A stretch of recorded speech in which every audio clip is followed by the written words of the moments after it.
Ao verme que primeiro roeu as frias carnes do meu cadáver, dedico como saudosa lembrança estas memórias póstumas.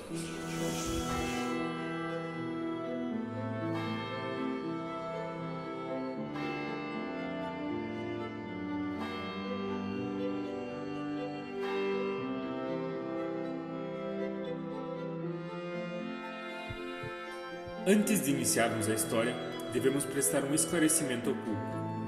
Esse não é um filme tradicional. É uma história que comporta alguma liberdade. O filme não tem um mocinho contra um vilão, nem monstros ou maremotos. Também não tem grande profundidade intelectual. Assim, corremos o risco de não agradar a todos os espectadores que ou só desejam diversão ou só desejam pensamentos profundos. Mas se ainda temos a chance de conquistar algum espectador, a melhor maneira é não explicar nada. Por isso mesmo, não importa como eu, um morto, estou contando essa história aqui do outro mundo. O que importa é que você, espectador, já está assistindo ao filme e agora é tarde para se arrepender.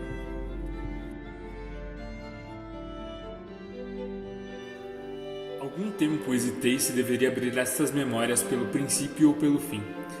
Normalmente, uma história começa a ser contada pelo nascimento, mas resolvi fazer ao contrário por dois motivos.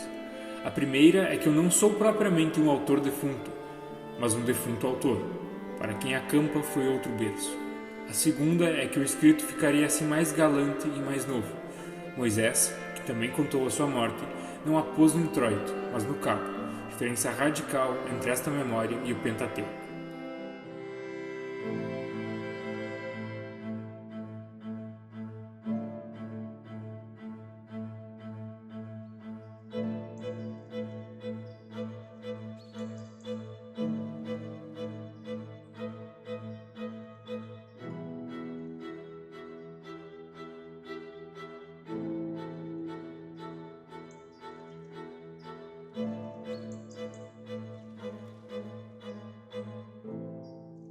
Eu já tinha meus 64 anos bem vividos, era solteiro e tinha dinheiro. Na minha partida estavam presentes 4 ou 5 pessoas. Lá estava o médico da família, um amigo querido e uma senhora.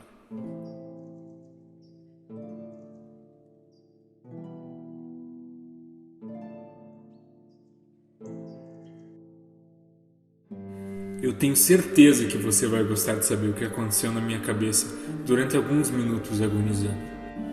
Me vi cavalgando em um hipopótamo.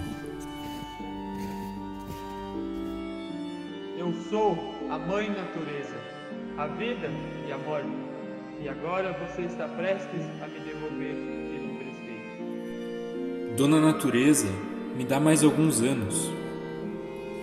Já não está cansado dessa luta sem fim? O que queres ainda? Viver, nada mais. Não preciso mais de ti. Marcela amou-me durante 15 meses e 11 contos de réis. Ao vê-la pela primeira vez na rua, notei seu corpo esbelto, ondulante, alguma coisa que nunca havia achado nas mulheres puras. Foi-me preciso colidir dinheiro, multiplicá-lo e inventá-lo. Lembro sempre que Marcela protestava ao receber os presentes.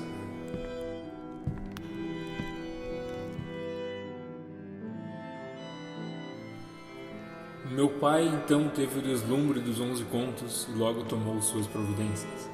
Na saída da casa da minha amada, 3 sujeitos me abordam e me botam dentro da sege, onde meu pai é condutor. Há mais um homem, sou botado entre os dois. Me transportam para a casa do intendente da polícia e fui levado para um navio que partia para Lisboa 3 dias depois.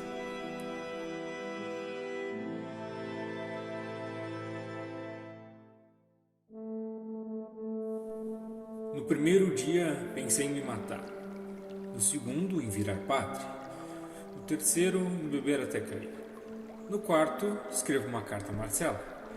No quinto, comecei a pensar na Europa e no sexto, sonhava com as noites de Lisboa. Em 6 dias, Deus fez o mundo e eu refiz o meu.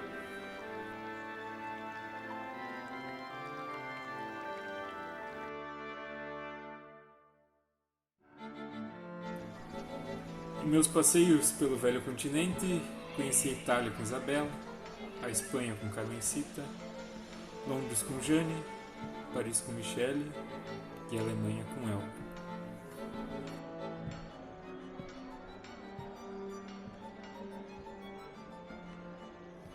Ah, mas ela era bonita, fresca, saía das mãos da natureza, cheia daquele feitiço precário e eterno que um indivíduo passa a outro indivíduo para fins secretos de procuração.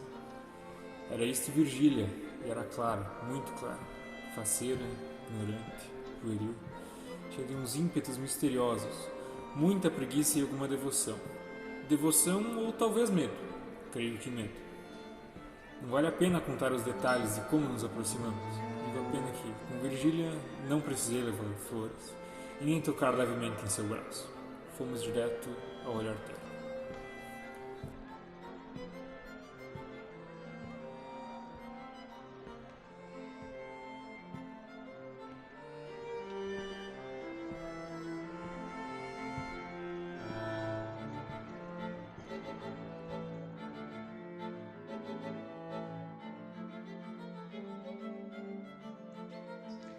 Virgília?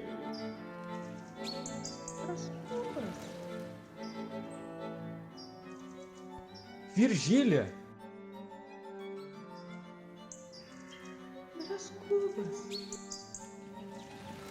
Virgília? Das curvas.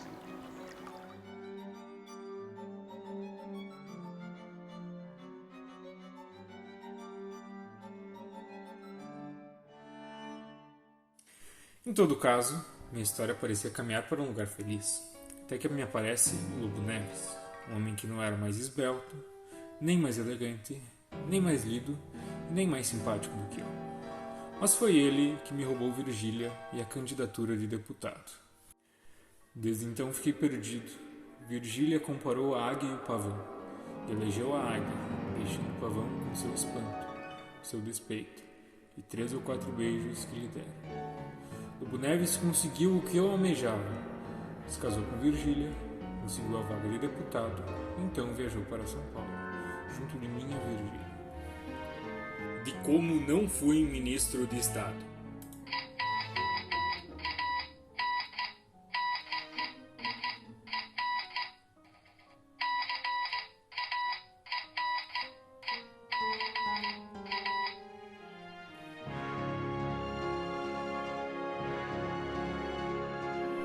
Mas antes que eu entrasse em uma depressão tediosa, recebi uma carta extraordinária, acompanhada de um objeto não menos extraordinário.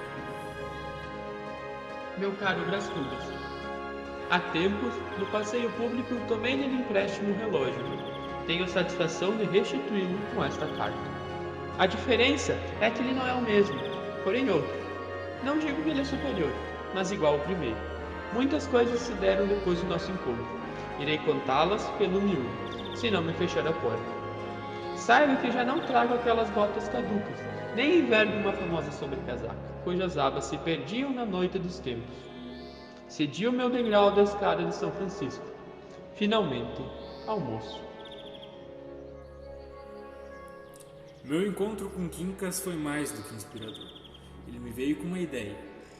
Pouco antes da minha morte, um grande acontecimento foi o invento do emplastro Brás Cubas.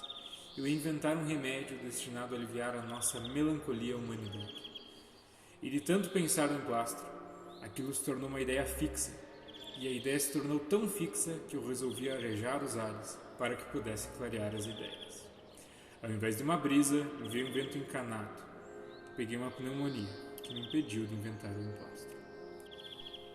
Divino emplastro, tu me darias o primeiro lugar entre os homens, acima da ciência e da riqueza, porque eras a genuína e direta inspiração do céu. Não alcancei a celebridade do emplastro, não fui ministro, não fui califa e não conheci o casamento. Ao verme que primeiro roeu as frias carnes do meu cadáver, dedico como saudosa lembrança essas memórias.